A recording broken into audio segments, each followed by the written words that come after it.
guys. Welcome back. And we've just had a Springbok team announced. It's a big week. It's France. It's a massive game. Springboks are ready for it. If there's a bit of background noise, sorry, I'm in the middle of a bit of a thunderstorm here in Pretoria. So just hopefully the noise isn't too bad. But yeah, we in the big game, big players, big team selections. Some massive ones there. Of course, the big news is Sia's got his 100 cap. He's going to be leading the team out for 100 caps and for his 100 cap. What more can you say about Sia? What a great leader, what a great captain. Certainly deserves all the praise, everything that he comes to his way. A great guy as well to deal with. From a personal point of view, one of my favourite people in this world to deal with in rugby. So really great to see him, and I hope really it's a great celebration for him. So there's some big calls being made and a very difficult team selection. I think, especially, I was talking with this with Gavin Rich earlier in the week about just who we were thinking is going to be selected. But some big calls. Damian Willems is back. Sasha stays at 10. The tried and tested midfield combo. Certainly an interesting one. Curtly Orange retained ahead of Ethan Hooker, which is a very interesting choice as well. Not that it's surprising. I don't think we get many surprises anymore. I think we're quite used to Russie's changes. But certainly some interesting decisions there. And then in the front row, Boan Venter gets the nod at loosehead, and Thomas du Toit at tight head. Of course, Jan-Hendrik Wessels is suspended at the moment, and Oxenchair got injured last week, so they're not there. So it's a bit of a tough one there for a lot of the guys. So but interesting. A Bulls front row on the bench, either 5-3 or 6-2, depending on how you look at it. It would be a 6-2 if you consider Andre Esthuizen a forward, or whether you consider him a back. Though that's up to the debate. But let's go through the team quickly and have give us a couple of comments there. Okay, well, here's the team. Here's the team that's just been released by Rassie Erasmus. Let's go through it from the back there. No surprises that Damian Willems is back. He had a hamstring strain last week, and sorry, the rain's just bucketing down here in the background. But he had a hamstring strain last week and missed out on the game against Japan. But he's definitely back. No surprises there.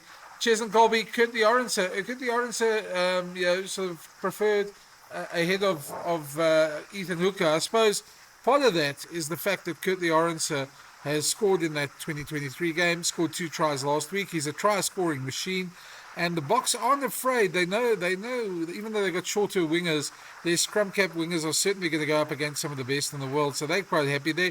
The tried and tested Jesse Kriel, Damon De Allende in the midfield. A bit harsh here on maybe Kane Moody, who's really had a couple of good tests and really knocking on the door. A lot going on here. Rossi did say in the press conference though afterwards that a bunch of the guys will probably play against Italy next week. So there's a lot of players know what's going on. But this is the backline selection. No surprises that Sasha Feinberg and Ngomazulu's there. Interestingly, no Andre Pollard in the match day 23. None at all. And it's quite a bold selection that. I think a lot of us would have expected Andre Pollard to be in the match day 23, probably on the bench and play Sasha on. But Marty Libbok's on the bench, and that's quite interesting as well. Kobus Reinach, that combination carries on as we thought. The loose trio is what we thought the entire time anyway. It's Jasper Visser, Pieter-Steph du Toit, and Sia Kolisi. What a combo to have together. And certainly a combo that's going to do pretty well together. And a great balance of players there as well. Lua de Jager keeps his place. I thought maybe Ron Nokia might be coming there, but they've gone for the experience. Lua de Jager keeps his place with Eben Etzebeth adding another test to his record of the most tests for the Springboks. And then the front row, Malcolm Marx there as we expected, Thomas du Toit and Boan Venter. Now Boan Venter, that's quite a surprising one. He's had a hell of a season with the Springboks. Wasn't even in contention, I think, during the URC. None of us saw that one coming. And has now played 5. This will be his 6th test. And I think one of the things that Rassie does here is giving him a go at a place like Stade de France, which is going to be a cauldron. It's going to be a huge test for him on Saturday. Obviously, a lot of fire in the belly of the French. They want to make this a revenge game. And that's going to be interesting as well to see how he handles that. So that's big test there. Thomas du Toit, we know, has handled that before. So it's going to be interesting just to see. But a very strong team with one or two interesting ones. Of course, France have their own injury problems, so not surprising that the Boks don't feel a bit more comfortable in throwing the guys in to swim in the deep end a bit. Okay, let's look at the reserves now. It's a Bulls front row there. Gerard Steenekamp, Johan Grobbelaar, and Wilco Lowe. They'll know each other well. They're good. The two props there are certainly tried and tested, and Rassie won't have a problem going in with them. And Johan Grobbelaar gets a chance to prove himself as well. So that's quite an interesting one, because the successor to Malcolm Marx hasn't been determined just yet. So it's going to be interesting to see exactly who takes that. RG Snyman, worthy person there of being on the bench. Ruan Nokia, so an extra line-out option. That's quite interesting. Normally it would be Kwagga Smith. But Kwagga apparently has got a bit of a hand niggle, Rassie said, but that's not the reason. I think this is more tactical what they're going to do here. So 2 locks there. So it's a total tight 5 that's going to come on second half. That's probably to counter the French forwards as well. Andre Esthuizen, is he there as a forward or is he there as a back? That we don't know. And then the two backline players, Grant Williams and Manie Le Bok. Of course, Manie can cover 10 and 15. Grant can cover wing. So, and Andre Esthuizen is there to cover in the midfield if he needs to be. Certainly a strong team. Certainly a team that's going to test France, and a team that we all think is going to make a hell of a contest on Saturday night. It's the team that Rassie's picked from a very wet Pretoria. Yeah, it's a team that I'm really looking forward to seeing playing, and obviously the Boks are quite confident in their own team's abilities. So let me know what you think of the team. I think it's going to be an epic game on Saturday night. Excuse me.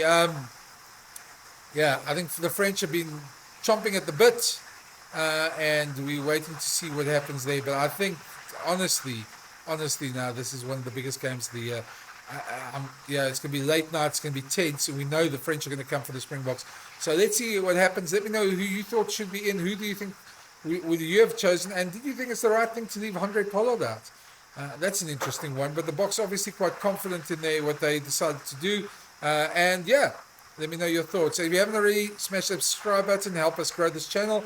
And yeah, chat to you soon. Can't wait for the game on Saturday.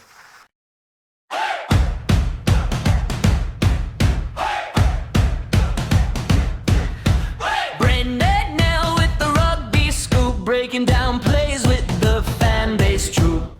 Tackles and tries under Friday night lights. We're chasing the game, no sleep tonight. Brendan Nell, the name you know. Rugby news with the fiery flow. From scrums to runs, we got it all. Sing it loud, let's pass the ball.